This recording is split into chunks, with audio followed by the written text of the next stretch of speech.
Hello नमस्कार बच्चों। I hope आप सभी लोग स्वस्थ होंगे, मस्त होंगे और अपनी तैयारी जोरों शोरों से कर रहे होंगे। आज शुरू करने वाले हैं हम क्लास 10th का चैप्टर जो कि अपना है light reflection and refraction. Class को शुरू करने से पहले अगर अभी तक आप मेरे से टेलीग्राम चैनल पर नहीं जुड़े हैं क्लास नोट्स के लिए तो आप सिंपली इसको स्कैन कर कर या द फिजिक्स यूनिवर्स लिखकर आप मुझसे वहां पर जुड़ सकते हैं। शुरू करते हैं आज की क्लास। और जो सबसे पहला जो टॉपिक है अपना वो है बच्चों कौन लाइट। समझते हैं इस लाइट का मतलब क्या है। लेट अस सपोज ये मेरा एकदम डार्क रूम होता और इस डार्क रूम में इस बोर्ड पर मैं कोई ये डॉट बनाया होता और मैं आपसे पूछता क्या ये डॉट आपको विजिबल है, तो आप कहते नहीं सर। लेकिन कहीं से इस रूम में एक सोर्स ऑफ एनर्जी आ गई होती जिससे ये जो डॉट है मेरा विजिबल हो जाता, मेरा ये डॉट विजिबल हो जाता। तो इस सोर्स ऑफ एनर्जी को ही आप कौन बोलते हैं बेटा? इसी को आप बोलते हैं लाइट। विच मीन्स लाइट आपकी कौन है? लाइट आपकी एक इनविजिबल सोर्स ऑफ एनर्जी है which helps us in sensation of sight, जिसकी डेफिनेशन मैंने यहां पर लिखी हुई है। Light is a form of energy which helps us in sensation of what बेटा? Sensation of sight. अब बात समझिएगा।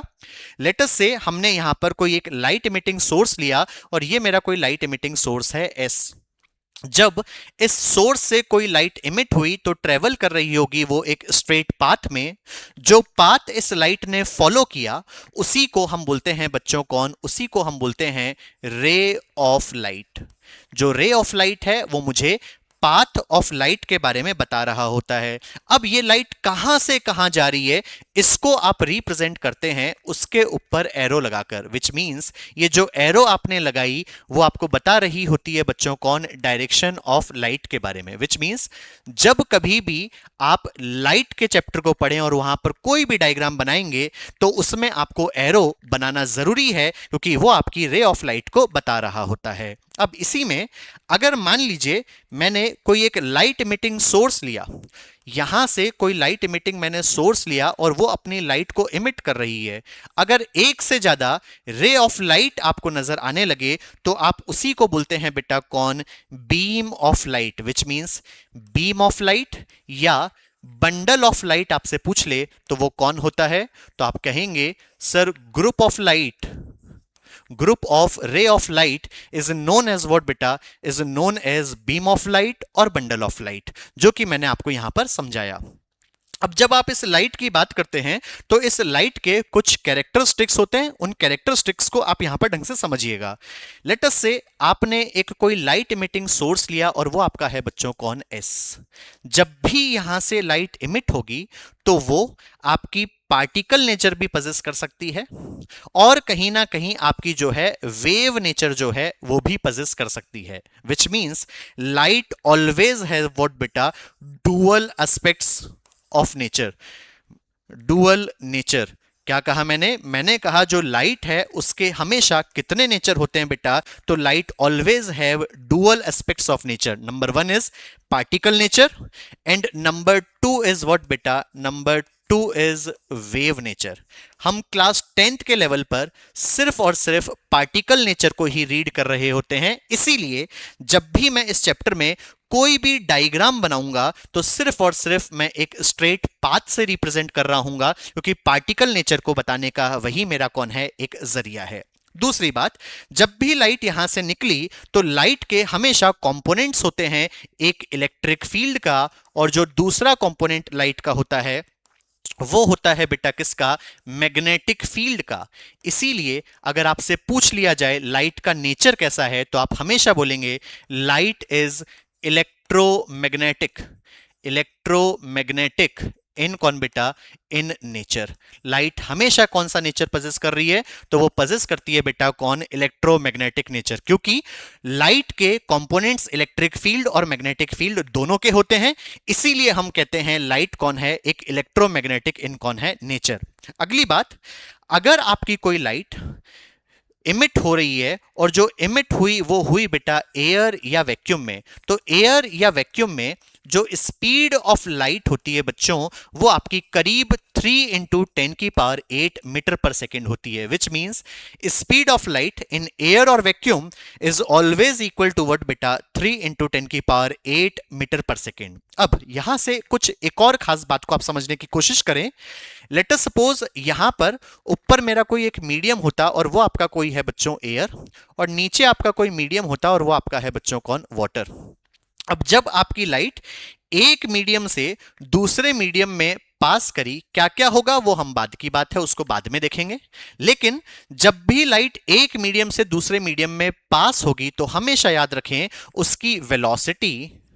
उसकी वेलोसिटी और जो वेवलेंथ है वो हमेशा क्या हो जाती है बेटा, हमेशा वो आपकी चेंज हो जा रही होती है। सर बात आती है ये चेंज होती क्यों है?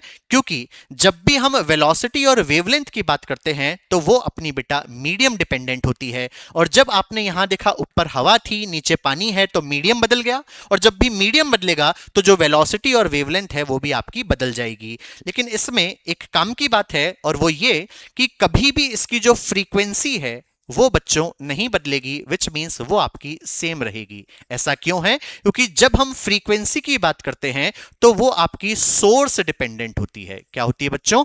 Source dependent. वहीं जो आपकी वेवलेंथ या फ्रीक्वेंसी थी वो आपकी कौन थी? वो आपकी मीडियम डिपेंडेंट थी, मीडियम डिपेंडेंट थी। सर इसका क्या मतलब है? बेटा यहां पर देखिएगा, अगर जब आप यहां पर कोई सोर्स ले रहे हैं तो वहां पर आपका जो सोर्स है वो ये था जिससे लाइट इमिट हो रही है, और कॉन्टिन्यूअसली लाइट ये इमिट हो रही है, ये कर रही है, चाहे हवा में जाए पानी में जाए, तो आपका जो सोर्स है जिसने लाइट को इमिट किया वो आपका सेम है, इसीलिए आपकी जो फ्रीक्वेंसी है वो कौन रहेगी? सेम। लेकिन जब एयर से वाटर में लाइट गई तो आपका मीडियम बदल गया, तो वहां पर आपकी जो वेलोसिटी और वेवलेंथ है वो आपकी बदल जा रही होगी। ये हमारी कुछ कैरेक्टरिस्टिक्स थे जो कि आपको याद रहने चाहिए। सारे के सारे आपके सामने लिखे हुए भी हैं और मैंने आपको किए एक्सप्लेन। अब बात समझना, जब भी आप लाइट की बात करते हैं, ये मैंने एक सरफेस ली, जब भी आप बच्चों लाइट की बात करते हैं तो जो लाइट है हो सकता है उस सरफेस से टकराने के बाद में वापस आ जाए, हो सकता है लाइट जो है वो उससे पास हो जाए, पास होने के बाद में क्या क्या होगा वो हम देखेंगे। ऐसे ही हो सकता है जो आपने लाइट यहां पर डाली वो सरफेस जो है इस आई हुई रे को क्या कर ले बेटा, एब्जॉर्ब कर ले, विच मींस जो लाइट है वो आपके तीन बेसिक फिनोमिनास को दिखाती है। नंबर वन जो आपका होता वो आपका होता बच्चों कौन, एब्जॉर्प्शन, जिसको हम यहां पर नहीं पढ़ेंगे। नंबर टू जो आप यहां पर देख रहे हैं उसको आप बोलते हैं बच्चों कौन, रिफ्रैक्शन। और नंबर तीसरा जो फिनोमिना है वो आपका कौन है बच्चों, वो आपका है रिफ्लेक्शन। जब हमने इन तीन बेसिक फिनोमिनास की बात करी तो इन बेसिक फिनोमिनास में से सिर्फ हम दो फिनोमिनास को ही इस चैप्टर में पढ़ेंगे, which is reflection and refraction of light. Sir surface जो है इस आई हुई लाइट को एब्जॉर्ब भी करेगी, लेकिन उस फिनोमिना को हम यहां पर नहीं देखेंगे। इसीलिए सबसे जो मेरा पहला फिनोमिना यहां पर बना वो है बच्चों कौन, रिफ्लेक्शन ऑफ लाइट। आए समझते हैं इस रिफ्लेक्शन ऑफ लाइट का मतलब क्या है। लेटस से सबसे पहले मैंने यहां पर जो है वो कोई एक सरफेस ली, जो सरफेस आप यहां पर ले रहे हैं उसे आप कहते हो बच्चों कौन, रिफ्लेक्टर। कौन कहोगे? उसे आप कहते हैं बेटा रिफ्लेक्टर। ये मैंने सबसे पहले यहां पर लिया एक रिफ्लेक्टर। अगर आप कभी भी इस रिफ्लेक्टर पे एक रे ऑफ लाइट डाल रहे हैं, ये मैंने कोई एक रे ऑफ लाइट जो है वो इस पर डाली, तो जो लाइट आपने इस पर डाली उसको आप बोलते हो बच्चों कौन, उसे कहते हैं आप इंसिडेंट रे, इंसिडेंट रे। अब जब भी आप रिफ्लेक्टर पर कोई एक रे ऑफ लाइट डालोगे तो वो उससे टकराएगी और टकराने के बाद में वापस उसी मीडियम में बच्चों क्या होगा, आ जा रही होगी। तो ये जो रे यहां पर टकराने के बाद में वापस आई उसे आप बोलते हो बेटा कौन, रिफ्लेक्टेड रे। कौन सी रे? Reflected ray. अब ये जो लाइट है वो आपकी आई और टकराकर वापस उसी मीडियम में आ गई, उसी को आप कौन बोलते हो बेटा, reflection of light. Which means क्या है आपकी रिफ्लेक्शन ऑफ लाइट? तो आप यहां से डेफिनेशन बनाते, bouncing, bouncing back of light, back of light after striking from the surface, after striking from the surface into what beta, into the same medium। ये जो है मैंने यहां पर डेफिनेशन लिखी, आप ऊपर से भी देख सकते हैं। सर आप क्या कह रहे थे? मैं कह रहा था बच्चों, अगर आपकी कोई रे ऑफ लाइट इस सरफेस पर आई, टकराने के बाद में वापस उसी मीडियम में आ गई, तो आप उसी को कहते हैं reflection of light, which means bouncing back of light after striking from the surface into the same medium is known as what beta, is known as reflection of light। अब काम की बात, अगर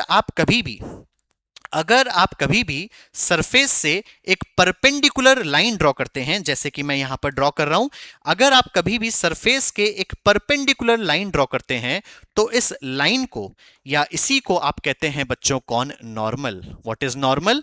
normal is a line drawn perpendicular with the what बेटा, perpendicular with the surface. Surface से मतलब है reflector से। अब सर इसका काम क्या होता है? सबसे इंपॉर्टेंट जो बात है वो यही है जो कि आपको पता रहने चाहिए। जब भी हम नॉर्मल की बात करते हैं बच्चों, तो जितने भी एंगल्स होंगे सारे के सारे आप नापते हैं नॉर्मल से, इसीलिए हम रिफ्लेक्टर के एक परपेंडिकुलर लाइन ड्रॉ करते हैं, विच मींस एक नोट आपके दिमाग में होना चाहिए। What is normal? Sir all the angles will be measured from what beta, measured from normal। जितने भी आपके कौन होंगे बच्चों, आपके एंगल्स होंगे, वो सारे के सारे जो एंगल्स हैं वो कहां से नापे जाएंगे? नॉर्मल से नापे जाएंगे। इसका मतलब सर अगर आपने कहा कि जितने भी एंगल हैं वो आपके नापे जाएंगे नॉर्मल से, और सबसे पहली चीज मैं आपसे पूछता, मुझे बताओ एंगल ऑफ इंसिडेंस क्या होता है? मैं आपसे पूछता एंगल ऑफ इंसिडेंस क्या होता है, तो आप कहते सर आपने लिखा है angle of incidence, which means कहीं ना कहीं हमारी एक इंसिडेंट रे का जरूरत है। और दूसरी बात, जितने भी एंगल्स होते हैं वो नापे जाते हैं नॉर्मल से, तो ये रही आपकी इंसिडेंट रे, ये रहा आपका नॉर्मल, तो इन दोनों के बीच का जो एंगल है उसी को आप बोलोगे बच्चों कौन? Angle of incidence. सिमिलरली अगर मैं आपसे दूसरी टर्म पूछ लेता कि बताओ बच्चों मुझे एंगल ऑफ रिफ्लेक्शन क्या होता है, एंगल ऑफ रिफ्लेक्शन क्या होता है, तो आप कहते सर आपने कहा एंगल ऑफ इंसिडेंस, तो वहां पर इंसिडेंट रे का यूज हुआ, और सर एंगल आप नापते हो नॉर्मल का, तो वो आपका एंगल ऑफ इंसिडेंस बन गया। ऐसे ही आपने कहा एंगल ऑफ रिफ्लेक्शन, तो आपकी कहीं ना कहीं रिफ्लेक्टेड रे की जरूरत है, और सारे जो एंगल है वो आप नापते हो नॉर्मल से, तो ये जो एंगल हो गया वो आपका कौन हुआ बच्चों? Angle of reflection. I hope आप सभी को यह क्लियर हुआ हो कि रिफ्लेक्शन ऑफ लाइट क्या होती है, उसका प्रॉपर डायग्राम आपको समझ में आया हो, और आपको क्लियर हुआ हो रिफ्लेक्टर कौन होता है, इंसिडेंट रे क्या होती है, नॉर्मल क्या होता है, और रिफ्लेक्टेड रे क्या होती है। साथ ही साथ में एंगल ऑफ इंसिडेंस और एंगल ऑफ रिफ्लेक्शन क्या होता है वो भी आपको क्लियर हुआ हो। एक मजेदार चीज जो कि नोट में आपको याद होनी चाहिए कि जितने भी आपके एंगल्स होंगे वो सारे के सारे कहां से नापे जाएंगे बेटा? नॉर्मल से नापे जाएंगे। आई होप ये चीज आपकी क्लियर हुई हो। अगर आप यहां पर देखें तो जो भी हमने टर्म्स पहले मैंने जो आपको समझाई, उन सभी की जो डेफिनेशंस है वो मैंने यहां पर लिखी है, जिसमें सबसे पहला जो पॉइंट है वो आपका है बच्चों कौन? Point of incidence. इसका मतलब समझिएगा, जब आपने एक रिफ्लेक्टर लिया, ये थी बच्चों कौन? आपकी रिफ्लेक्टर, और इस रिफ्लेक्टर पर जो आपने रे डाली, तो जो रे आपने डाली उसी को तो आप कहते हैं इंसिडेंट रे, और टकराकर जब वो वापस चले गई तो उसको आप बोलते हैं बेटा कौन? Reflected ray. और इससे जब आप परपेंडिकुलर ड्रॉ करते तो उसको आप बोलते बच्चों कौन? नॉर्मल। अब बात आती है सर ये जो पॉइंट ऑफ इंसिडेंस है वो क्या होता है? सर ये पॉइंट वो पॉइंट है जहां पर हमारी जो रे है वो क्या कर रही है बेटा? वो इससे जाकर स्ट्राइक कर रही है। तो ये जो पॉइंट आप यहां पर देख रहे हो इसी को आप बोलते हो बच्चों कौन? Point of incidence. Point of incidence. I hope ये छोटी सी टर्म भी आपको क्लियर हुई हो। साथ ही साथ में ये आपके सामने लिखी है रिफ्लेक्टेड सरफेस क्या होती है, तो ये वो सरफेस होती है जिससे आपकी लाइट आकर टकराकर जा रही है, विच मींस जिसको आप अभी समझ रहे थे किसके तौर पर, रिफ्लेक्टर के तौर पर, उसी को आप कौन बोलते हैं, रिफ्लेक्टिंग सरफेस। लास्ट में मैंने लिखा नॉर्मल। नॉर्मल कौन है वो आप समझ गए कि सर जो भी हमने सरफेस ली उसके जो परपेंडिकुलर लाइन हमने ड्रॉ करी उसी को हम बोलते हैं नॉर्मल, और जितने भी आपके एंगल्स हैं वो कहां से नापे जाएंगे बच्चों, वो नापे जाएंगे आपके नॉर्मल से। आई होप ये चीजें आपको क्लियर हुई हो। यहां से आपकी इंसिडेंट रे की डेफिनेशन है, रिफ्लेक्टेड रे की है, angle of incidence, angle of reflection क्या होते हैं, समझ आपको आई गया। यहां से आप रीड आउट कर सकते हैं ताकि आपको डेफिनेशन की भी क्लैरिटी मिल जाए। आगे बढ़ते हैं और देखते हैं अगली चीज। बच्चों जब कभी भी रिफ्लेक्शन होगा तो रिफ्लेक्शन के हमेशा सर्टेन लॉज होंगे। वो लॉज क्या हैं, उन्हीं को समझने के लिए हमने यहां पर हेडिंग बनाई, वो है बच्चों कौन, आपकी लॉज ऑफ रिफ्लेक्शन। अब हमेशा याद रखें जब भी रिफ्लेक्शन होगा तो वो हमेशा दो लॉज को ओबे करेगा। सबसे पहला लॉ इधर समझिएगा, ये जो है वो मैंने ड्रॉ करी बच्चों कौन, रिफ्लेक्टर या कहें रिफ्लेक्टिंग सरफेस। इस पर जो है वो आपने डाली एक इंसिडेंट रे, ये जो है वो आपकी आई बच्चों कौन, इंसिडेंट रे। इससे टकराती और टकराने के बाद में, इससे टकराती और टकराने के बाद में ये वापस चले गई, तो आप कहते सर ये जो रे है वो आपकी हो गई इंसिडेंट रे, ये जो टकराकर चल गई वो आपकी होती बेटा कौन, रिफ्लेक्टेड रे। और इस सरफेस के अगर आप परपेंडिकुलर कोई लाइन ड्रॉ करते तो आप उसे कहते कि सर ये जो है वो हमारी है नॉर्मल। तो सबसे पहला जो लॉ है वो यहां से ही एसोसिएटेड है। अगर मैं इस बोर्ड को एक प्लेन मान लूं तो आपने देखा इसी बोर्ड के प्लेन पे इंसिडेंट रे आ रही है, इसी बोर्ड के प्लेन से आपकी रिफ्लेक्टेड रे निकली है, और इसी पे आपने ड्रॉ करी है बच्चों कौन, नॉर्मल। विच मींस आपका जो पहला लॉ है वो क्या कह रहा है, वो कह रहा है the incident ray, the reflected ray, the reflected ray and कौन बच्चों, and normal lies on what बेटा, लाइज ऑन सेम प्लेन। सबसे पहला जो लॉ है वो यही है, क्या सर, ये आपका जो प्लेन है वो है बोर्ड, इसी प्लेन पर सर इंसिडेंट रे आई है, इसी प्लेन पर रिफ्लेक्टेड रे गई है, और इसी पे हमने ड्रॉ करी है नॉर्मल, विच मींस इसी प्लेन पे हमारी तीनों रेज लाई कर रही है। तो यही हमारा होता पहला law, which means incident ray, normal and reflected ray lies on same plane और बेटा कौन, सेम पॉइंट। अब दूसरे लॉ को समझिएगा। अभी अभी हमने देखा था इंसिडेंट रे और नॉर्मल के बीच का जो एंगल होता है उसे हम बोलते हैं एंगल ऑफ इंसिडेंस, और रिफ्लेक्टेड रे और नॉर्मल के बीच का जो एंगल होता है उसे हम बोलते हैं एंगल ऑफ रिफ्लेक्शन। दूसरा लॉ कहता है जब कभी भी रिफ्लेक्शन होगा बच्चों तो हमेशा एंगल ऑफ इंसिडेंस और एंगल ऑफ रिफ्लेक्शन है वो आपका हमेशा क्या होगा बेटा, बराबर होगा। ये आपकी मस्ट कंडीशन है रिफ्लेक्शन की, which means angle of incidence is always equal to what बेटा, is always equal to angle of reflection. आगे बढ़ते हैं। अगला जो है वो मैंने यहां पर बनाया नोट, और ये कहीं ना कहीं आपका क्वेश्चन है जो कि आपसे बार बार पूछ लिया जाता है। यहां पर लिखा हुआ है a ray of light striking the surface normally retraces its path. इसका मतलब है कि जब कभी भी आप नॉर्मली कोई रे ऑफ लाइट को स्ट्राइक करेंगे बेटा सरफेस के, तो वो हमेशा अपने पाथ को क्या करती है बेटा, ट्रेस करती है। इसको समझते हैं एक बढ़िया डायग्राम से ताकि आपको थोड़ी बेटर क्लैरिटी हो। लेट अस सपोज बच्चों मैंने आपके लिए यूं रिफ्लेक्टर बनाया होता। अब जब कभी भी रिफ्लेक्टर आपका बनेगा तो आप समझ पा रहे होंगे उसकी एक जो सरफेस है वो आपकी कौन होगी बच्चों, पॉलिश्ड होगी। तो ये जो सरफेस मैंने यहां पर बनाई वो बनाई है बच्चों पॉलिश्ड सरफेस। अब जब भी आपसे मैं कहता इस रिफ्लेक्टर के परपेंडिकुलर लाइन ड्रॉ करो तो आप कहते सर ये मेरा रिफ्लेक्टर है, तो परपेंडिकुलर यूं बनता, तो जो परपेंडिकुलर लाइन आप ड्रॉ करते वो ड्रॉ करते बेटा कुछ इस प्रकार। तो ये जो आपने यहां पर ड्रॉ करी वो आपकी कौन होती, तो आप कहते सर ये जो है वो मेरी है नॉर्मल। अब सिचुएशन को आप ढंग से यहां पर समझिएगा। बात यह है अगर मान लीजिए मुझे कोई एक इंसिडेंट रे जो है वो इससे पास करनी है, और जो मैंने इंसिडेंट रे पास करी वो इसी के ऊपर से पास करी, ये मैंने यहां पर पास करी, ये मेरी कौन है, इंसिडेंट रे। अगर मैं इस समय आपसे पूछूं मुझे बताओ एंगल ऑफ इंसिडेंस जो है वो कितना क्या होता, या कितना होता? तो आप कहते हैं सर एंगल ऑफ इंसिडेंस अपना होता है नॉर्मल, या यूं कर लो नॉर्मल और इंसिडेंट रे के बीच का। सर इंसिडेंट रे भी यूं है, नॉर्मल भी यूं है, अगर मैं आपसे पूछूं इन दोनों के बीच में एंगल कितना है, तो आप बोलते सर 0 डिग्री। अभी आपने पढ़ा कि अगर कभी भी रिफ्लेक्शन होगा तो लाइट जिस एंगल पर जाती है उसी एंगल पर वापस आ जाती है। आने वाली रे को आप कहते हैं रिफ्लेक्टेड रे। तो अगर रिफ्लेक्टेड रे और नॉर्मल के बीच का मैं एंगल आपसे पूछता तो आप बोलते सर यहां पर जो एंगल है वो आपका कितना हुआ? 0 डिग्री।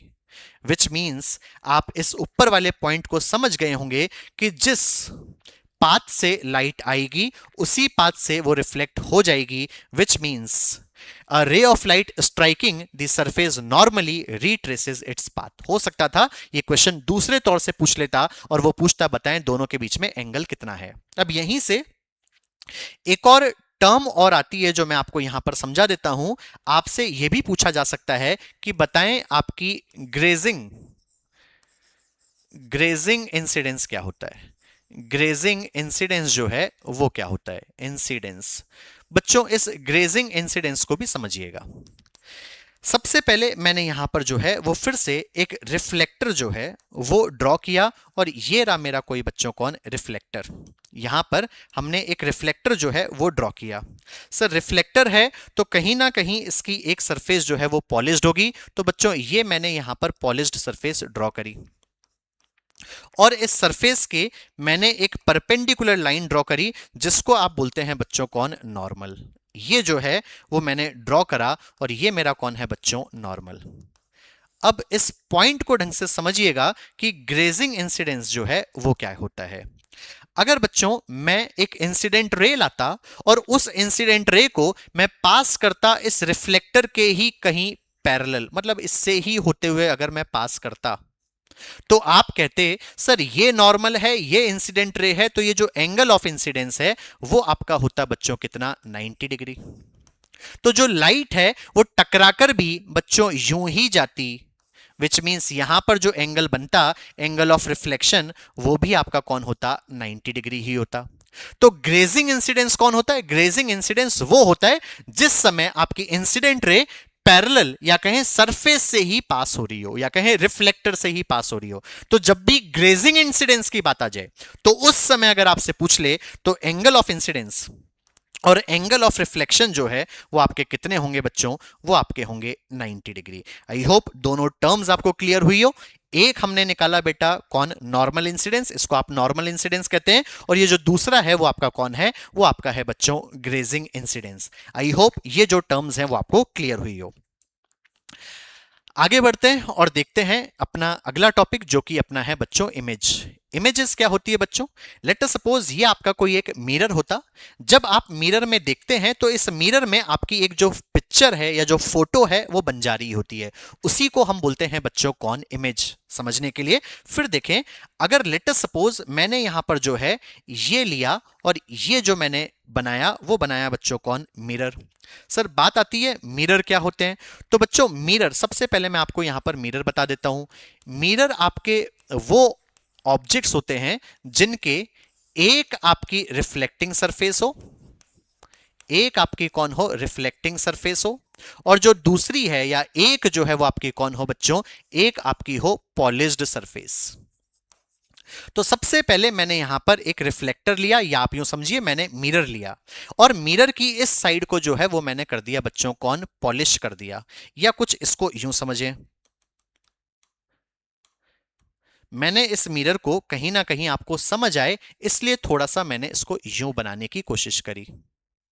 ये मैंने लिया बच्चों कौन? एक मिरर जो है वो यहां पर लिया। अब ये जो है वो आपकी है सरफेस। आप खड़े हुए मिरर के सामने इस जगह, तो जो आप मिरर के सामने खड़े हुए हैं उसको इन जनरल आप कहते हैं बच्चों कौन? ऑब्जेक्ट। अब मिरर के अंदर इसी ऑब्जेक्ट की, ये आपका मिरर है, ये मिरर है आपका, इस मिरर के अंदर ही आपकी क्या बनती है बेटा? इस ऑब्जेक्ट की एक पिक्चर बनती है। तो जो पिक्चर आपकी यहां पर बनी उसी को आप बोलते हैं बच्चों कौन, इमेज। तो आई होप ऑब्जेक्ट क्या होता है और इमेज क्या होता है उसके बारे में आपको समझ आया हो कि सर जो मिरर है उसके बाहर जो चीज खड़ी है उसको अपन बोलते हैं ऑब्जेक्ट, विच मींस ये मिरर है। आप अगर मिरर में देख रहे हैं तो आप कौन हुए, ऑब्जेक्ट। जो फोटो आपकी मिरर के अंदर बनती है उसको आप बोलते हैं बच्चों कौन, इमेज। जब भी आप इस इमेज की बात करते हैं तो ये जो इमेज है वो आपकी दो टाइप्स की होती है। Number one is real image and number two is what बेटा, number two is virtual image. अब बात आती है सर ये वर्चुअल इमेज क्या होती है और रियल इमेज क्या होती है। तो इसकी डेफिनेशन को आप ढंग से समझिएगा बेटा। जब भी हम इंटरसेक्शन ऑफ इंसिडेंट रे से बनाते हैं उसको हम बोलते हैं बच्चों कौन, ऑब्जेक्ट। ये दो टर्म्स में आपको बता रहा हूं, जब भी आपसे पूछ ले ऑब्जेक्ट कौन है तो ऑब्जेक्ट कौन है, कैसे बनती है, तो इंटरसेक्शन, इंटरसेक्शन ऑफ कौन बच्चों, ऑफ इंसिडेंट रे, वो आपकी बनाती है बच्चों कौन, ऑब्जेक्ट। लेकिन अगर हम बात करें इमेज की तो इमेज मैंने आपको यहां पर बता तो दिया ही। अब यहां पर इंटरसेक्शन ऑफ ये क्यों बनती है, इंटरसेक्शन ऑफ रिफ्लेक्टेड रे से जो बनती है, इंटरसेक्शन ऑफ रिफ्लेक्टेड रे से जो बनती है वो आपकी होती है बच्चों कौन, इमेज। अब बात यहां समझिएगा, अगर मैंने ये यहां पर कोई एक रिफ्लेक्टर लिया और इस रिफ्लेक्टर पर जो है, इस रिफ्लेक्टर पर जो है मैं इंसिडेंट रे को डाल रहा हूं, ये मैंने इंसिडेंट रे यूं डाली, ये मैंने इंसिडेंट रे यूं डाली, ये मैंने इंसिडेंट रे यूं डाली। तो बात समझिएगा सर, ऑब्जेक्ट क्या होता है, इंटरसेक्शन ऑफ इंसिडेंट रे जो होती है उससे आपकी बनती है ऑब्जेक्ट। तो अगर आप यहां पर देखो तो इनका जो इंटरसेक्शन है वो कहीं ना कहीं बेटा यहां पर जाकर हो जा रहा होता, तो ये आपकी कौन हुई बेटा, ये आपकी हुई ऑब्जेक्ट। अब इसमें भी दो बातें आती है, अगर आपका इंटरसेक्शन सच में हो रहा है तो बनी गई आपकी जो ऑब्जेक्ट है वो आपकी होती है बच्चों कौन, रियल ऑब्जेक्ट। अगर मैं इसी को एक बार और बनाऊं, मैंने यहां पर जो है वो ये लिया बच्चों कौन, रिफ्लेक्टर, और मैंने इंसिडेंट रे जो है वो अगर यूं डाल दी होती, अगर मैंने इनको यूं डाला होता इंसिडेंट रे को तो क्या होता, तो आप कहते सर इधर तो कहीं ये हमारी इंटरसेक्ट करेगी नहीं, ये जाकर इंटरसेक्ट करती बेटा इस मिरर के पीछे। तो अगर आप यहां पर देखें तो यहां पर हमें लग रहा होगा कि वो इंटरसेक्ट कर रही है, तो ऐसी ऑब्जेक्ट्स को आप कौन बोलते हैं बेटा, वर्चुअल ऑब्जेक्ट्स। हालांकि हमारे सिलेबस में वर्चुअल ऑब्जेक्ट्स का कोई रोल नहीं है, लेकिन मैं फिर आपको बता रहा हूं, अगर आपसे पूछ ले ऑब्जेक्ट कैसे बनती है तो इंटरसेक्शन ऑफ इंसिडेंट रे तो आपकी बनाएगा ऑब्जेक्ट, और इमेज जो है वो कैसे बनती है, इंटरसेक्शन ऑफ रिफ्लेक्टेड रे आपका बनाएगा कौन बेटा, इमेज। जैसे अगर मैंने ये मिरर लिया या रिफ्लेक्टर लिया, इस पे मैंने इंसिडेंट रे डाली, तो पहली चीज तो इंटरसेक्शन ऑफ इंसिडेंट रे आपका ऑब्जेक्ट देगा। अब ये इधर की तरफ इंटरसेक्ट करती, सच्ची में करती, तो आप इसको बोलते हैं रियल इंटरसेक्शन हुआ, तो आपकी जो ऑब्जेक्ट है वो रियल बनती। अगर आपने इंसिडेंट रे को यूं डाला तो इधर तो कहीं वो बेटा इंटरसेक्ट होती ही नहीं, वो मिरर के पीछे जाकर होती, तो ऐसा अपने को सिर्फ लग रहा होता, इसलिए ऐसे ऑब्जेक्ट्स को आप कौन बोलते हैं बेटा, virtual objects. I hope objects की पहले आपको क्लैरिटी यहां पर हुई हो। अब इसी में इमेज को भी समझना, अगर मान लीजिए ये मैंने फिर से, ये जो है वो मैंने फिर से एक रिफ्लेक्टर लिया और इस रिफ्लेक्टर पर जो है मैं रिफ्लेक्टेड रेज की बात करता, तो आप बोलते सर लाइट जाती और टकराने के बाद में मान लीजिए बच्चों यूं आ रही होती, यूं आ रही होती, यूं आ रही होती, तो सर ये तो हमारी रिफ्लेक्टेड रेज है, तो सर इनका जो इंटरसेक्शन है वो कहीं हुआ होता इस पॉइंट पर, कहीं इस पॉइंट पर, तो ये जो इंटरसेक्शन है वो सच्ची में हुआ, इसलिए ऐसी इमेजेस को आप कौन बोलते हैं बच्चों, रियल इमेजेस। विच मींस फिर से इंटरसेक्शन ऑफ इंसिडेंट रे आपकी बनाती है कौन, ऑब्जेक्ट, और इंटरसेक्शन ऑफ आरआर्स जो है विच मींस रिफ्लेक्टेड रे जो है वो आपकी बनाती है इमेज। सच्ची में इंटरसेक्शन हुआ तो रियल इमेज, और अगर मान लीजिए मैंने इसी को यूं दिखाया होता, ये आपका कौन, रिफ्लेक्टर, और इंसिडेंट सॉरी रिफ्लेक्टेड रे आपकी टकराने के बाद में यूं आ रही होती, यूं आ रही होती, यूं आ रही होती, कुछ इस तरीके से। फिर मैं आपसे पूछता ये आपकी टकराकर वापस आई है, तो ये तो आपको समझ में आ गया होगा कि सर ये तो रिफ्लेक्टेड रेज होगी। तो इस बार अगर आप इनका इंटरसेक्शन देखें तो वो कहीं ना कहीं मिरर के पीछे होता। जब मिरर के पीछे यहां पर इंटरसेक्शन हुआ तो सर रिफ्लेक्टेड रे का इंटरसेक्शन है, तो ये आपकी बनती इमेज, और ऐसा अपने को लग रहा है क्योंकि सच्ची में इंटरसेक्ट नहीं हुई है, तो इनको आप कौन बोलते हैं बेटा? Virtual virtual images. I hope virtual image और रियल जो इमेज है वो आपको क्लियर हुई हो। यहां पर हमने ये वाले जो पॉइंट्स है वो फिनिश कर दिए। ये अपन ने देखा।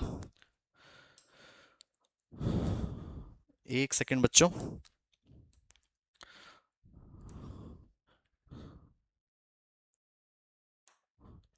चलो बढ़ते हैं आगे। अब सुनिएगा, ये जो रियल इमेज है और वर्चुअल इमेज है जो मैंने आपको पूरा समझाया वो यहां पर पूरा लिखा हुआ है। बस दो पॉइंट मैं और यहां पर इंक्लूड कर देता हूं। जब भी आप बात करते हैं रियल इमेजेस की, तो हमेशा जो रियल इमेजेस है वो आपकी कहां पर ऑब्टेन होती है? स्क्रीन पर। वहीं जो वर्चुअल इमेजेस है वो आपकी स्क्रीन पर ऑब्टेन नहीं की जा सकती। ये भी आपको याद रहे। इमेजेस बनेगी कैसे वो मैंने आपको बता दिया। With the intersection of reflected raise image हमारी बनेगी। अगर सच्ची में इंटरसेक्शन हुआ है तो आप उसको बेटा रियल इमेजेस कहते हैं, जो मैंने इधर लिखा है, और आपको लग रहा हो तो उनको अपन बोलते हैं बेटा कौन? Virtual images. डेफिनेशंस आप यहां से रीड आउट कर सकते हैं। बढ़ते हैं आगे। जो भी मैंने आपको बताया उसके डिफरेंसेस भी यहां लिखे हुए हैं, क्योंकि काफी बार आपसे एग्जाम में पूछ लिया गया है what is the difference between virtual and real images. तो पूरी डेफिनेशन और सब कुछ चीजें जो है वो मैंने यहां पर बताई। एक काम की बात, जब कभी भी आप रियल इमेजेस की बात करेंगे तो जो रियल इमेजेस है वो हमेशा आपकी कैसी बनती है बेटा? वो हमेशा आपकी इन्वर्टेड बनेगी, हमेशा। और ऐसे ही जब मैं वर्चुअल इमेजेस की बात करता हूं तो वर्चुअल इमेजेस जो है वो आपकी अपराइट बनेगी, विच मींस हम उनको क्या बोलते हैं बेटा? हम उन्हें इरेक्ट भी बोलते हैं। तो ये दो छोटी छोटे और डिफरेंसेस हैं, वो आपको पता रहे। डेफिनेशन स्क्रीन पर बनेगी, ये सारी चीज मैं आपको पहले से ही बता चुका हूं। अब आ रहा है अपना कौन बेटा? मिरर्स। अभी अभी मैंने आपको बताया मिरर्स आपके कौन होते हैं, जैसे कि मैंने यहां पर मिरर लिया है। जब भी आप बच्चों बात करते हैं मिरर की, तो मिरर आपके क्या होते हैं? सर मिरर हमारा वो ऑब्जेक्ट है जिसके एक जो सरफेस है, एक जो सरफेस है वो आपकी कौन है? वो आपकी है बच्चों पॉलिश्ड। जैसे कि पॉलिश्ड, जैसे कि आपने घर पे लगे गए मिरर्स को देखा होगा। जब आप मिरर को देख रहे हैं तो जिस पोर्शन में आप देखते हैं उस वाले पोर्शन को तो आप बोलते हैं बेटा कौन? Reflecting surface. और उस मिरर के अगर आपने कभी मिरर टूटा हुआ देखा हो या पीछे से अगर आपको कभी दिखा हो तो वो आपको पीछे से पॉलिश्ड मिलता है। जैसे इसके पीछे जब मैं देखूं तो पीछे जो सरफेस है वो मेरी हुई हुई है पॉलिश। तो मिरर्स हमारे कौन हुए? मैंने यहां पर डेफिनेशन लिखी। A mirror is a reflective surface that bounces of the light, which means जब भी आप इस मिरर पर एक रे ऑफ लाइट को डालेंगे तो वो जो टकराकर है वो वापस आ जा रही होगी, और जब भी इनका इंटरसेक्शन हो रहा होता है रिफ्लेक्टेड रेस का, तो वो आपको इसके अंदर कौन बनाकर दे देगी बेटा? बनाकर दे देगी आपकी कौन? इमेज। अब बात समझिएगा, जब आप इस सरफेस की बात करते हैं तो हो सकता है कि ये जो मिरर की सरफेस है, हो सकता है ये जो मिरर की सरफेस है वो प्लेन हो, या हो सकता है ये जो मिरर की सरफेस है वो कर्व्ड हो।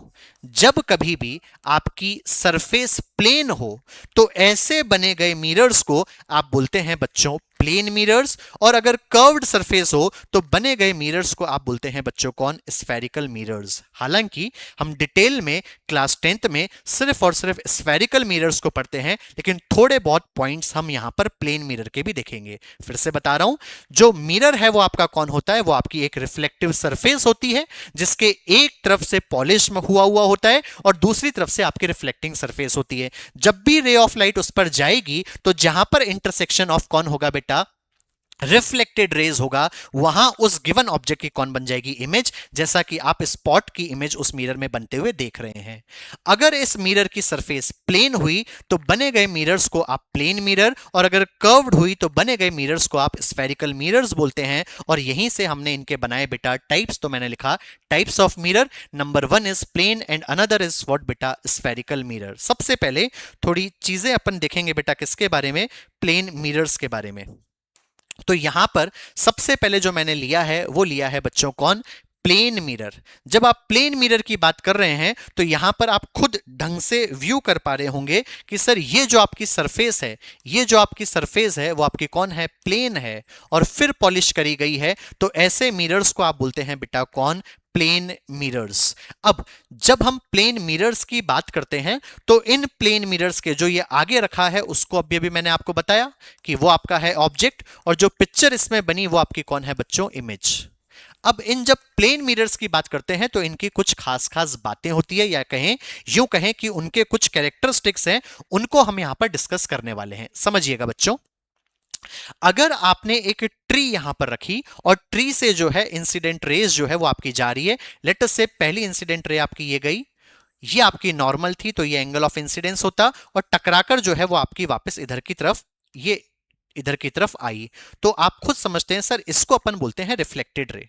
अगर मैंने एक रे जो है वो नॉर्मली और डाल दी इस मिरर पर, तो आप खुद समझ गए होंगे सर अगर यहां देखें तो एंगल ऑफ इंसिडेंस हमारा 0 है, तो रिफ्लेक्शन भी जो है आपका कौन होगा, 0। अब सर इस ट्री की अगर मुझे इमेज ऑब्टेन करनी है तो कहीं ना कहीं आप रिफ्लेक्टेड जो रेज हैं उनको इंटरसेक्ट होते हुए देखेंगे। अब बेटा जो रिफ्लेक्टेड रेज है वो यहां तो कहीं इंटरसेक्शन दिखाएगी नहीं, वो इंटरसेक्ट कर रही होगी पीछे, और मैंने अभी आपको बताया कि यहां जो आपकी रेज है वो इंटरसेक्ट जहां भी करेगी वहां आपकी बन जाएगी बच्चों कौन, इमेज। अब सिंस यहां पर अपना इंटरसेक्शन जो पॉइंट है वो रियल नहीं था, इसीलिए जो आपकी इमेज यहां पर बनेगी वो आपकी कैसी बनेगी बच्चों, वर्चुअल। और अभी मैंने आपको नोट बताया था कि जब भी आपकी वर्चुअल इमेज बनती है तो वो हमेशा कौन होती है बेटा, हमेशा अपराइट होती है, विच मींस कौन होती है बेटा, इरेक्ट। तो सबसे पहला जो पॉइंट यहां पर मेरा बना हुआ है वो है कि images formed by plane mirror is always what बेटा, ऑलवेज वर्चुअल एंड इरेक्ट। ये सबसे पहला पॉइंट जो मैंने आपको यहां पर समझाया।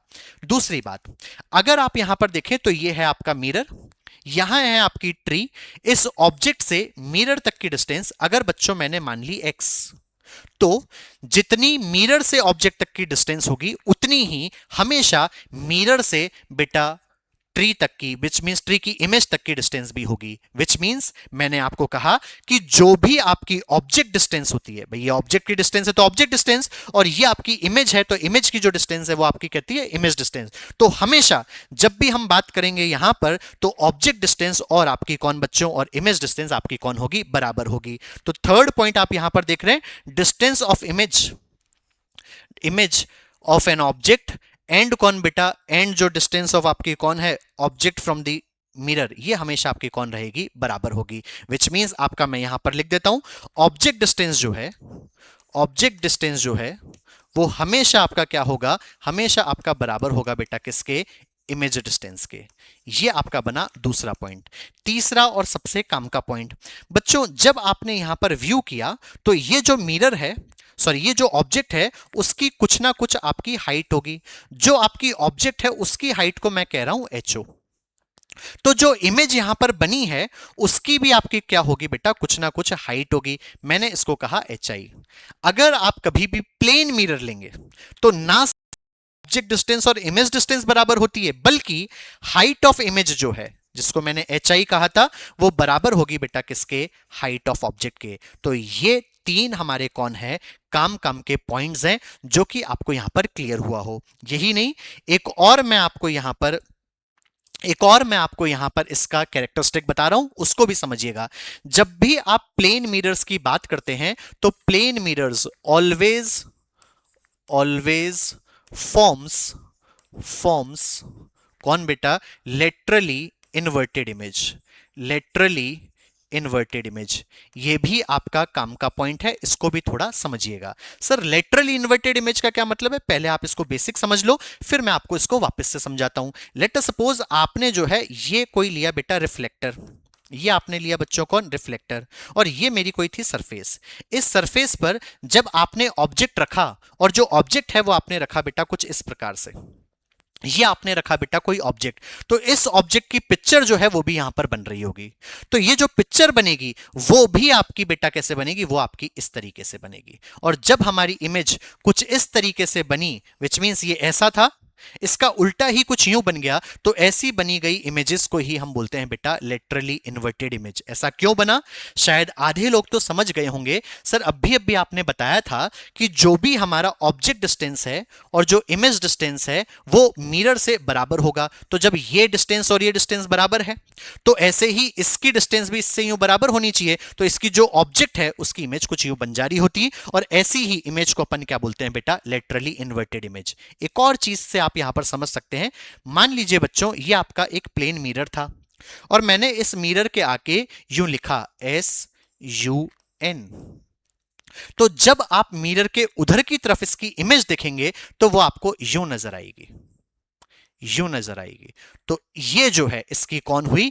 ये इसकी लेटरली इन्वर्टेड इमेज हुई। यूं SUN लिख रहा है, तो जब आप इधर देखा तो ये यूं बन गया, विच मींस ये आपकी कैसी इमेज है? ये आपकी लेटरली इन्वर्टेड इमेज है। तो मैंने 4 कैरेक्टरिस्टिक पॉइंट्स यहां पर आपको बताए प्लेन मिरर्स के। नंबर 1 कि हमेशा जो ये मिरर होंगे प्लेन मिरर्स, उनकी इमेज लेटरली इन्वर्टेड होगी। नंबर 2 जो मैंने आपको बताया, जो हाइट ऑफ ऑब्जेक्ट है और जो हाइट ऑफ इमेज है वो बराबर होगा, और जो डिस्टेंस ऑफ ऑब्जेक्ट या इमेज डिस्टेंस जो है वो बराबर होगा। और चौथा जो पॉइंट मैंने आपको बताया वो ये कि हमेशा इन मिरर से जो भी इमेज बनेगी वो आपकी कौन होगी? वर्चुअल एंड इरेक्ट होगी। आगे बढ़ते हैं और देखते हैं बच्चों एक काम का पॉइंट जो कि आपके सामने लिखा हुआ है नोट के तौर पर। यहां पर लिखा हुआ है कि जब भी आप कोई दो मिरर्स लेंगे, एक सेकेंड, जब भी आप कोई दो मिरर्स लेंगे, इस फॉर्मूले को थोड़ा सा मैं सही कर देता हूं। जब भी आप कभी भी दो मिरर्स लेंगे बच्चों, तो उनके सामने अगर आप ऑब्जेक्ट को रख देते हो तो उसकी कितनी इमेजेस बनती है? जैसे मान लीजिए बच्चों मेरे पास में ये दो मिरर्स होते, ये मैंने यहां पर दो प्लेन मिरर्स लिए। इन दो प्लेन मिरर्स के बीच में अगर मैं यहां पर ऑब्जेक्ट को रख देता, काफी बार आपने देखा भी होगा, तो इसकी जो है वो मल्टीपल इमेजेस बनती है। कितनी इमेज बनेगी अगर वो आपसे पूछ लिया जाए, तो उसका बेसिक फॉर्मूला है विच इज कौन बेटा? Which is n is equal to 360 by theta. इसका मतलब क्या है? अगर ये दो मेरे प्लेन मिरर्स हैं, इन दोनों के बीच में अगर एंगल मान लीजिए आपका होता 60 डिग्री, यहां आपकी जो ऑब्जेक्ट है वो रखी हुई होती है, और मैं आपसे पूछता कि बताएं इसकी कितनी इमेज बनेगी, तो उसके लिए आपका फॉर्मूला कौन बना? उसके लिए आपका फॉर्मूला बना 360 बाय थीटा। सर आपके क्वेश्चन के हिसाब से अगर अभी देखें, मैंने माना कि ये मेरा एक मिरर था, ये मेरा दूसरा मिरर था, मैंने इसको लिखा मिरर 1 और इसको लिखा बेटा कौन? मिरर 2। अगर मैंने आपको कहा इन दोनों मिरर्स के बीच में एंगल जो है वो है 60 डिग्री और यहां कहीं आपका ऑब्जेक्ट रखा हुआ है, मैं पूछता बताएं इसमें कितनी इमेज बनेगी, तो आपका फॉर्मूला होता n is equal to 360 by कौन बेटा? By theta. तो जब मैं यहां वैल्यू रखूं तो आप देखते ये होता बेटा 360 बाय 60, तो यहां जब आपने देखा तो यहां जवाब आपका आता बेटा 6। लेकिन हमेशा याद रखना 6 इमेजेस नहीं बनेगी। अगर आपका जवाब यहां मैं आपको बता रहा हूं, अगर आपका जवाब यहां पर इवन आया तो आपकी नंबर ऑफ इमेजेस जो है वो हमेशा एक कम बनेगी, विच मींस n-1 बनेगी। तो इस समय इसका जो जवाब है वो कौन होता बेटा? 5 इसका आंसर होता। सर ऐसा क्यों? क्योंकि बच्चों जब आप यहां पर ऑब्जेक्ट रख रहे होते हैं, तो जब ये इमेज आपकी इवन होती है तो एक कोइंसाइड हो जाती है, जिसके कारण हम यहां पर कौन बोलते हैं? एक कम बोलते हैं। सर फिर तो हमें यहां से यह समझ में आया कि अगर हमारा जो n है उसका जवाब अगर ऑड आ गया, तो बच्चों अगर यहां पर आपका जवाब ऑड आ जाता तो आप इसमें और दो चीजें देखेंगे। नंबर 1, आप देखेंगे कि जो आपका ऑब्जेक्ट है वो सिमेट्रिकली रखा गया है या जो है वो ऑब्जेक्ट आपका अनसिमेट्रिकली रखा गया है। अगर आपका ऑब्जेक्ट सिमेट्रिकली रखा गया है तो अगेन एक इमेज आपकी कोइंसाइड हो जाएगी, विच मींस जवाब आपका n-1 होता, और अगर अनसिमेट्रिकली रखा है तो आपकी n नंबर ऑफ इमेजेस ही बनेगी। जिसको समझने के लिए मैंने एक और यहां पर एग्जांपल ले लिया। मान लीजिए बच्चों अगर मुझे ये दो मिरर्स यहां पर दे दिए, ये मेरा मिरर 1 है, ये मिरर 2 है, और मैंने कहा यहां पर दोनों मिरर के बीच में जो एंगल है वो 120 है और ऑब्जेक्ट आपका यहां सिमेट्रिकली प्लेस्ड है, बताएं इसकी इमेज कितनी बनेगी? तो आप कहते सर अभी अभी आपने हमें इसका फॉर्मूला बताया जो कि अपना था कौन? Sir n is equal to हमारा फॉर्मूला था 360 बाय थीटा, तो जब आप सॉल्व करते तो 360 बाय 120 आपको n बनाकर देता बच्चों कौन 3। तो यहां से आपने देखा ये जो n है वो आपका कौन है बच्चों ऑड। अगर ऑड आपका जवाब मिला तो मैंने अभी अभी आपको बताया ऑड अगर आपको मिला तो आपको देखना है ऑब्जेक्ट सिमेट्रिकली है या अनसिमेट्रिकली, और मैंने आपको कहा था कि ये अगर आपकी सिमेट्रिकली प्लेस्ड है तो आपका जो जवाब है फिर से कौन होगा एक कम, विच मींस अगर मैं आपसे नंबर ऑफ इमेज पूछता तो आपका जो जवाब है वो कौन होता बेटा 2 आपका इसका परफेक्ट सोल्यूशन होता। सर अनसिमेट्रिक होता तो आप 3 का 3 ही आप यहां पर आंसर रिपोर्ट कर देते। अब ये कॉन्सेप्ट अभी तक इतना पूछा नहीं गया है सीबीएसई में, लेकिन फिर भी पूछ ले तो आप यहां पर बेटा नंबर ऑफ इमेजेस भी बता सकते हैं। इस टॉपिक को हम फिजिक्स में इमेज ऑफ इमेजेस भी कहते हैं, क्योंकि जब एक मिरर ने इस ऑब्जेक्ट की इमेज बनाई तो वो जो इमेज है वो भी ऑब्जेक्ट का काम कर जाएगी और फिर उसकी भी इमेज बन जाएगी, इसलिए हम उसको इमेज ऑफ इमेज भी कह दे रहे होते हैं। तो I hope number of images किसमें कितनी क्या बनती है वो आपको यहां पर क्लियर हुआ हो। आगे बढ़ते हैं। हम देख रहे थे बच्चों किसको मिरर्स को, और आपने पाया जो मिरर्स आपके थे वो आपके दो टाइप्स के थे। एक होता है आपका कौन प्लेन मिरर्स जिनकी सरफेस प्लेन हो, और अगर आपकी सरफेस कर्व्ड हो तो कर्व्ड मिरर्स को आप हमेशा कौन कहते हैं बेटा, आप कर्व्ड और स्फेरिकल आप यहां पर कह सकते हैं, तो उन मिरर्स को आप बोलते हैं बच्चों कौन स्फेरिकल मिरर्स। जैसे समझने के लिए मान लीजिए मैंने यहां पर ये जो है वो एक कर्व्ड जो स्फेरिकल पोर्शन जो है वो ले लिया होता, तो सर अब कर्व्ड पार्ट है हमारा या स्फेरिकल हमारा पार्ट है, तो ऐसे मिरर्स को आप बोलोगे बच्चों कौन स्फेरिकल मिरर्स। अब सर अगर इनको मिरर बनना है तो एक तो हमारी पॉलिश्ड सरफेस होनी चाहिए और एक जो है वो हमारी रिफ्लेक्टिंग होनी चाहिए। तो आधे बच्चे मेरे से कहते सर जरूरी है हम इसको बाहर ही पॉलिश करें क्या? नहीं सर हम तो इसको अंदर भी पॉलिश कर सकते हैं। तो जब आप इस वाले पोर्शन में देख रहे हैं, कौन से वाले में, जब आप इधर वाले पोर्शन में देख रहे हैं जिसको मैं फर्स्ट वाला पोर्शन कह रहा हूं, इस वाले पोर्शन को जब आप देख रहे हैं तो इस वाले पोर्शन को आप यूं व्यू करते, तो इस पर्टिकुलर केस में आपकी जो आउटर सरफेस है, आउटर जो सरफेस है वो आपकी होती बच्चों कौन पॉलिश्ड, वो आपकी कौन होती बच्चों पॉलिश्ड, और अंदर वाली जो सरफेस है वो आपकी होती रिफ्लेक्टिंग। ऐसे ही अगर मैं आपसे दूसरे वाले पार्ट में पूछता तो आप कहते कि सर इस पर्टिकुलर केस में ये जो अंदर वाला जो पोर्शन है वो हमारा कौन है, ये जो इनर पोर्शन है वो कौन है, वो हमारा पॉलिश्ड है।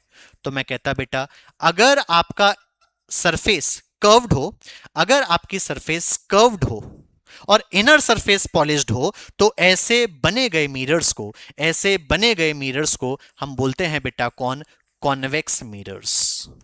और सर अगर हमें कर्व्ड सरफेस मिले और आउटर सरफेस अगर हमारा पॉलिश्ड है और इनर सरफेस अगर हमारा रिफ्लेक्टिंग है तो बच्चों ऐसे बने गए मिरर्स को हम बोलते हैं कौन कॉनकेव मिरर्स।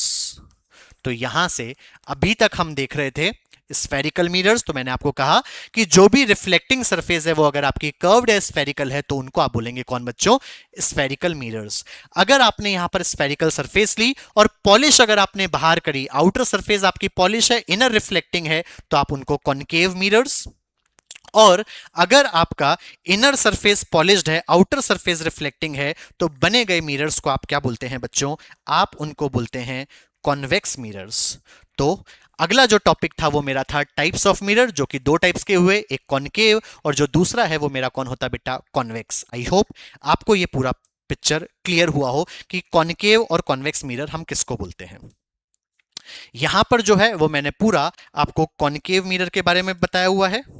ये जो है अगर आप यहां पर देखो तो आपकी जो आउटर सरफेस है, आउटर जो सरफेस है वो आपकी पॉलिश्ड है बच्चों, तो इसलिए जो बना गया मिरर है वो आपका कौन हो गया कॉनकेव। और ऐसे ही आप अगली स्लाइड में देखें तो यहां आपकी जो इनर सरफेस है वो आपकी कौन है बच्चों, वो आपकी पॉलिश्ड है। तो अगर इनर सरफेस पॉलिश्ड हुई तो बने गए जो मिरर्स हैं उनको आप कौन बोलते हैं बच्चों कॉनकेव मिरर बोलते हैं। अब यहां पर एक काम की बात, जब भी आप इन जनरल मिरर्स को देख रहे होते हैं, जो पॉलिशिंग ऑफ द सरफेस है वो आपकी बेटा हमेशा सिल्वर्ड पॉलिश होती है।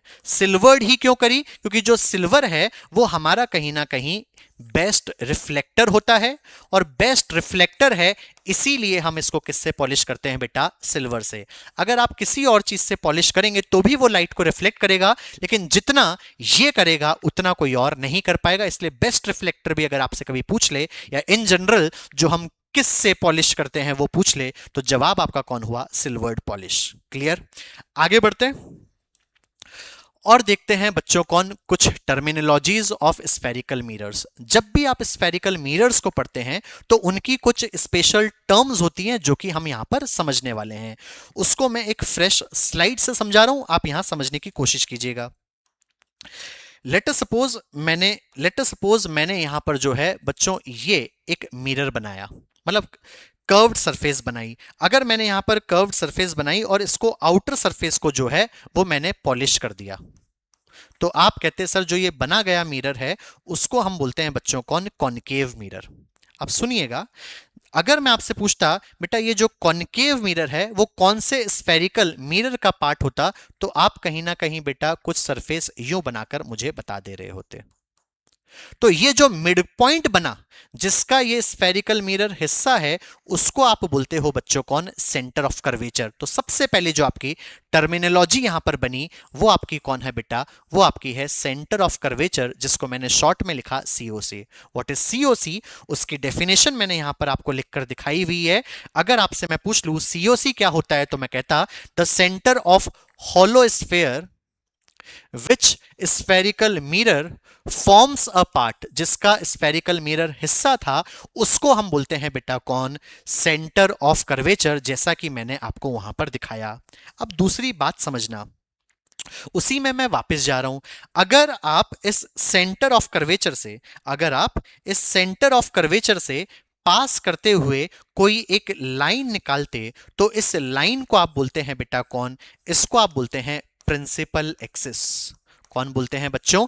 Principal axis. I hope second terminology आपको क्लियर हुई हो। अब ये जो प्रिंसिपल एक्सिस है वो इस मिरर को एक पॉइंट पर काट रही होगी, जिसको आप वर्टेक्स भी बोलते हैं। तो इसी को आप क्या नाम देते हैं बेटा कौन? पोल।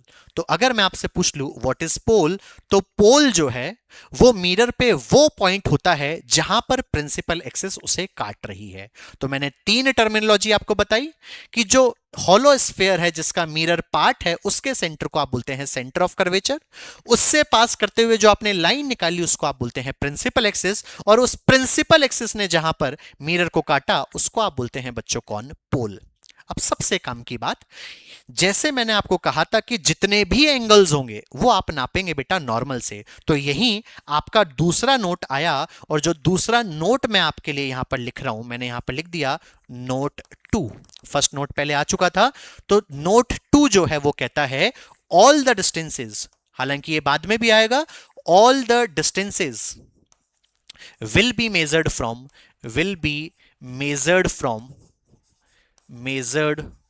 from पोल। फिर से सुनिएगा, मैंने क्या कहा नोट को? मैंने कहा जितनी भी डिस्टेंसेस हैं, दूरियां जितनी भी होगी वो आप कहां से नापोगे बच्चों? पोल से। जितने भी एंगल मेजर करने के लिए बोलूं तो नॉर्मल से, जितने भी डिस्टेंस मेजर करने के लिए बोलूं तो आपका कौन हुआ बच्चों? पोल। अब अगली टर्मिनोलॉजी पे हम चलते हैं, और जो अगली टर्मिनोलॉजी है वो है, अगर पोल और सेंटर ऑफ कर्वेचर का जो मिड पॉइंट होता है बच्चों, जो मिड पॉइंट होगा पोल और फोकस का, सॉरी पोल और सेंटर ऑफ कर्वेचर का, उसको हम बोलेंगे बच्चों कौन? फोकस। क्या बोलेंगे? फोकस। ये जो फोकस है वो रिप्रेजेंट करेंगे हम कैपिटल एफ से। तो चार टर्मिनोलॉजी मैंने आपको यहां पर समझाई। पांचवी टर्मिनोलॉजी को अगर आप यहां पर देखें तो सर आपने कहा कि सारी जो डिस्टेंस है वो हम मेजर करते हैं किससे? पोल से।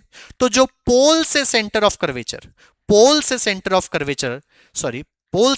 ऑफ कर्वेचर तक की जो डिस्टेंस होगी उसको हम बोलेंगे बेटा कौन? रेडियस ऑफ कर्वेचर, जिसको हमने रिप्रेजेंट किया बेटा आरओसी से। क्योंकि अगर मैं आपसे कहता बच्चों ये सर्कल है और इस सर्कल के मिड पॉइंट को आप क्या कहते हैं, तो आप बोलते सर सेंटर। अगर मैं सेंटर से पास करते हुए इसके सर्कमफेरेंस पे एक लाइन ड्रॉ करता और मैं आपसे पूछता ये डिस्टेंस कौन है, तो आप मुझे रेडियस कहते। वही मैंने यहां पर किया है। पोल से सेंटर ऑफ कर्वेचर तक की जो डिस्टेंस है उसको आप बोलते हैं बच्चों कौन, रेडियस ऑफ कर्वेचर। सिमिलरली ये मेरा पोल है, ये मेरा फोकस है, तो जो पोल से फोकस तक की जो डिस्टेंस होगी वो मेरी सिक्स्थ टर्मिनोलॉजी बनी और वो कौन है बच्चों, फोकल लेंथ। तो जब कभी भी मैं आपसे पूछ लूं बताएं फोकल लेंथ क्या होगी, जिसको हम स्मॉल एफ से लिखते हैं, तो आप बोलेंगे डिस्टेंस बिटवीन पोल एंड कौन बेटा, एंड फोकस। तो मैंने आपको यहां 6 टर्मिनोलॉजीज बताई, आई होप क्लियर हुआ हो, और बेसिक डेफिनेशंस मैंने आपको यहां पर लिखकर बताई है। दूसरी आपकी थी प्रिंसिपल एक्सिस। प्रिंसिपल एक्सिस के बारे में लिखा हुआ है a line joining centre of curvature passing through कौन बेटा, passing through spherical mirror is known as what बेटा, is known as principal axis। तीसरा जो पॉइंट था वो मेरा था पोल। पोल कौन है, the point on spherical mirror at which principal axis cuts the spherical mirror, उसे हम क्या बोलते हैं बेटा, उसे हम बोलते हैं पोल। ऐसे ही अगर हम और जो टर्मिनोलॉजीज मैंने आपको बताई वो यहां पर लिखी हुई है। नोट मैंने आपको बता ही दिया था कि जितनी भी डिस्टेंसेस होगी वो कहां से मेजर करी जाएगी, पोल से मेजर करी जाएगी। और मैंने आपको कहा जो मिड पॉइंट होता है बच्चों किसका, पोल और सेंटर ऑफ कर्वेचर तक का, उसको आप बोलते हैं बच्चों कौन, फोकस। अब यहां से फोकस की आप एक और डेफिनेशन ले सकते हैं। बच्चों हमने देखा था कि अगर मेरे पास में कोई एक स्फेरिकल मिरर है और मैं इसको बाहर से पॉलिश कर दूं तो ऐसे मिरर को आप बोलते थे कॉनकेव मिरर्स। अब बच्चों अगर आप कॉनकेव मिरर पर कभी भी एक पैरेलल रे ऑफ लाइट डालेंगे तो ये जो मिरर है वो आई हुई रेस को एक जगह इकट्ठा करवा देगा, विच मींस कन्वर्स करवा देगा। और जिस पॉइंट पर ये कन्वर्स होती है बच्चों उसी को हम बोलते हैं कौन, फोकस। तो ये भी आपकी कौन हो सकती है, डेफिनेशन।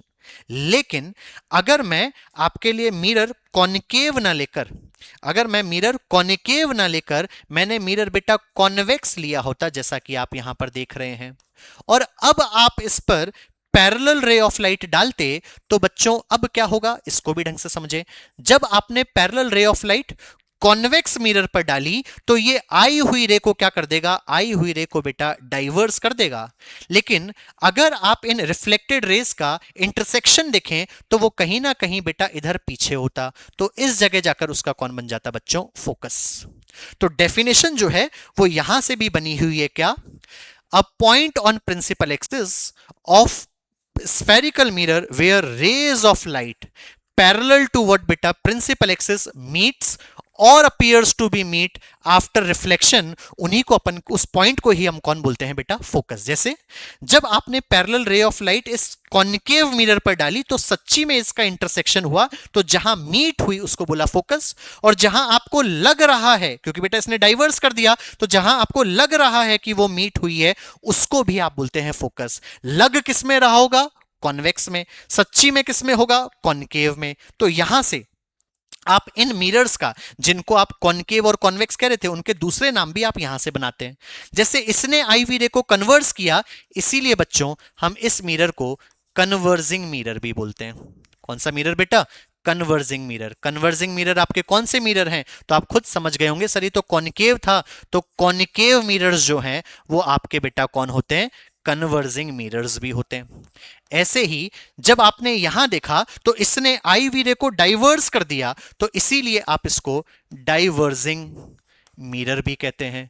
तो अगर मैं आपसे पूछ लूं डाइवर्जिंग मिरर्स आपके कौन से मिरर्स होते हैं, तो आप बहुत आसानी से समझ गए होंगे सर कोई और नहीं, हमारे कॉन्वेक्स मिरर्स ही होते हैं। तो ये बेसिक डेफिनेशंस भी आपको क्लियर हुई हो, ये इन टर्म्स ऑफ मैंने यहां पर इंटरसेक्शन आपको दिखाया। दोनों डेफिनेशंस आपको आनी चाहिए, डायग्राम आने चाहिए, और इनके दूसरे नाम भी आपको यहां से याद हो गए होंगे। आगे बढ़ते हैं। आगे जो है वो आपकी अगली टर्मिनोलॉजी है और वो आपकी है बेटा कौन, रेडियस ऑफ कर्वेचर। तो मैंने आपको बताया था जितनी भी डिस्टेंस होती है वो आप पोल से मेजर करते हैं, तो पोल से, तो मैंने यहां पर लिखा distance between centre of curvature and pole. Pole और सेंटर ऑफ कर्वेचर तक की जो दूरी है उसको रेडियस ऑफ कर्वेचर, और ऐसे ही जो distance between focus and pole होती है उसको अपन बोलते हैं बेटा कौन, फोकल लेंथ। अब लास्ट टर्मिनोलॉजी जब आपने यहां पर मिरर ड्रॉ करा, ये मेरा कोई था बेटा कॉनकेव मिरर, ये मैंने बनाया कोई एक कॉनकेव मिरर। तो इस कॉनकेव मिरर का जो ये डायामीटर होता है, ये जो डायामीटर होता है कॉनकेव मिरर का, उसी को अपन कौन बोलते हैं बेटा, अपर्चर। तो व्हाट इज अपर्चर? तो आप कहेंगे बेटा diameter of spherical mirror is known as what बेटा, इज नोन एज अपर्चर। ये लास्ट जो टर्मिनोलॉजी है वो भी आपको याद रहे। अब अगर आपने रेडियस ऑफ कर्वेचर और फोकल लेंथ को ढंग से देखा तो आई होप आप उसका जो रिलेशन है वो भी ऑब्टेन कर पा रहे हो, हालांकि इसका डेरिवेशन हमारे नहीं है। अगर मैंने यहां पर जो ड्रॉ करा वो ड्रॉ किया बेटा कॉनकेव मिरर, और अगर मैं आपसे पूछता इसका सेंटर कहां होता होलो स्फेयर का, तो आप कहते हैं बेटा कहां, इस जगह, तो उसको आप बोलते हैं centre of curvature. Centre of curvature से पास होती हुई लाइन को आप बोलते हैं प्रिंसिपल एक्सिस, और जहां इसने काटा उसको आप बोलते हैं पोल। अगर मैं कहता इन दोनों के मिड पॉइंट को आप क्या कहते हैं, तो आप बोलते सर ये होती है आपकी फोकस। अब और टर्मिनोलॉजीज भी मैंने आपको बताई थी कि सर पोल से जो फोकस तक की डिस्टेंस होती है उसे हम बोलते हैं फोकल लेंथ, और पोल से सेंटर ऑफ कर्वेचर तक की जो डिस्टेंस है वो आपकी है बेटा रेडियस ऑफ कर्वेचर। अब अगर मैं आपसे पूछ लूं कि ये पोल और सेंटर ऑफ कर्वेचर का मिड पॉइंट था फोकस, तो जो रेडियस है क्या उसका हाफ ही तो फोकल लेंथ होता? तो यहां से आप बोल सकते हैं कि जो फोकल लेंथ है, या मैं कहूं जो रेडियस ऑफ कर्वेचर है, उसका हाफ जो है वो आपकी कौन होती है बेटा, फोकल लेंथ। तो कहीं ना कहीं ये जो फॉर्मूला है वो भी आपको क्या होना चाहिए, याद होना चाहिए, क्योंकि बेटा ये हमारे न्यूमेरिकल्स में बहुत काम आ सकता है। ऐसे ही आप चाहो तो इसको यूं भी बोल सकते हो कि जो आर है वो अपना ट्वाइस ऑफ फोकल लेंथ होता है। तो ये दोनों ही रिलेशन जो है वो आपके दिमाग में होने चाहिए, क्योंकि हम जब क्वेश्चन कर रहे होंगे तो आपको ये काफी हेल्प देने वाला है। एक काम की बात, इसका डेरिवेशन हमारे नहीं है, और जब भी ये फॉर्मूला आपने डिराइव किए तो ये बेटा किसके लिए डिराइव्ड है, ये आपके बेटा फॉर स्मॉल अपर्चर्स के लिए डिराइव्ड है, फॉर स्मॉल अपर्चर्स के लिए ही कौन है, डिराइव्ड है। अब इस चीज को वैसे आपके सिलेबस में नहीं है, लेकिन फिर भी आप ध्यान में रखिएगा कि स्मॉल अपर्चर्स के लिए ही वैलिड है, अपर्चर अगर बड़ा होता तो उसके लिए हमारे वैलिड नहीं है, लेकिन हमारे 10th में इनसे काम चल जाएगा। चलिए बच्चों, आज की क्लास हम यहां तक ही रखते हैं, आप अगली क्लास में इसको रिवाइज कर बैठिएगा। फिर मिलते हैं अपनी अगली क्लास में, तब तक के लिए अपनी और अपनी फैमिली का ध्यान रखें। फिर मिलते हैं अपनी अगली क्लास में, तब तक के लिए bye bye, take care, have a nice day, God bless you बच्चों।